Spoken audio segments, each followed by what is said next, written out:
ایک غریب لکڑہارا جنگل کے قریب رہتا تھا۔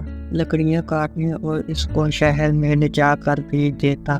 وہ اس سوچ کے ساتھ زمین بھی کھودتا تھا کہ کبھی اس میں سے ایسا خزانہ مل جائے اور اس کی زندگی سنور جائے۔ اس امید کے ساتھ اپنے ساتھ جنگل میں کلاڑی اور بیلچہ بھی لے کر جاتا۔ ایک دن زمین کھودنے لگا، اچانک اسے ایک بہت بڑی دیگ نظر آئی۔ وہ اس دیگ کو دیکھ کر بہت خوش ہوا اور دل میں سوچنے لگا کہ لگتا ہے اس دیگ میں کوئی خزانہ چھپا ہوگا۔ تبھی تو اس کو کسی نے جنگل میں درخت کے پاس زمین کھود کر دبایا ہے۔ وہ خوشی خوشی دیگ کی طرف بڑھا تاکہ اس کے اندر ہاتھ ڈال کر خزانے کو دیکھ سکے۔ اس نے جب دیگ میں ہاتھ ڈالا تو اسے پتا چلا کہ دیگ اندر سے خالی تھی۔ اس نے غصے میں دیگ اٹھا کر درخت کے نیچے رکھ دی۔ کچھ دیر تک وہ خزانے کی تلاش میں زمین کھودتا رہا، لیکن اس کے ہاتھ کچھ نہ آیا۔ اس نے غصے میں کلاڑا اٹھا کر درخت کے پاس پھینک دیا اور تنگ ہار کر درخت کے قریب بیٹھ گیا۔ اچانک اس کی نظر دیگ پر پڑی۔ اس نے دیکھا کہ اس کی کلاڑی دیگ میں جا گری تھی اور اب ان میں 100 کلاڑیاں موجود ہیں۔ وہ ان کلاڑیوں کو دیکھ کر بہت حیران ہوا۔ ساتھ اسے بھی سمجھ میں آ گئی کہ یہ دیگ کوئی عام دیگ نہیں ہے،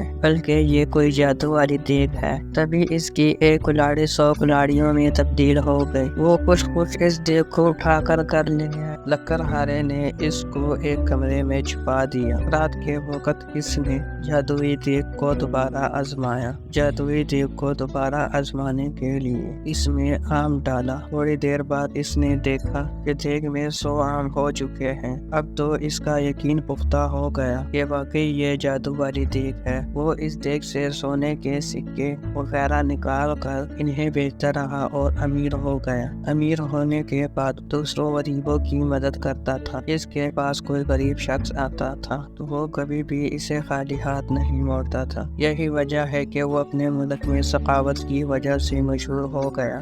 جادو دیگ کی کہانی ہر جگہ پھیل گئی۔ اس ملک کے بادشاہ کے پاس بھی اس جادو دیگ کی خبر پہنچ گئی۔ بادشاہ بہت لالچی تھا۔ اس کے پاس اپنا بہت سارا خزانہ موجود تھا۔ اس کے باوجود اسے مزید خزانے کی ہوس تھی۔ اس نے سوچا یہ دیگ اس سے مل جائے تو اس کے خزانے میں مزید اضافہ ہو جائے گا۔ اس سوچ کے ساتھ بادشاہ نے حکم دیا کہ لکڑہارا اور اس کی دیگ کو محل میں لایا جائے۔ خادم گئے اور بادشاہ کے حکم کی تکمیل کی اور لکڑہارے کو دیگ سمیت پکڑ کر محل میں لے آئے۔ لکڑہارے سے بادشاہ نے وہ دیگ لے لی اور اس کا معائنہ کرنے لگے۔ چنانچہ وہ اپنے قدم نہ سنبھال سکا اور اس کا پاؤں دیگ میں جا پڑا۔ جادو دیگ کی وجہ سے 100 بادشاہ دیگ سے نکل آئے۔ ایک جیسے بادشاہ میں ایک اصلی بادشاہ تھا، باقی جادوئی بادشاہ تھے۔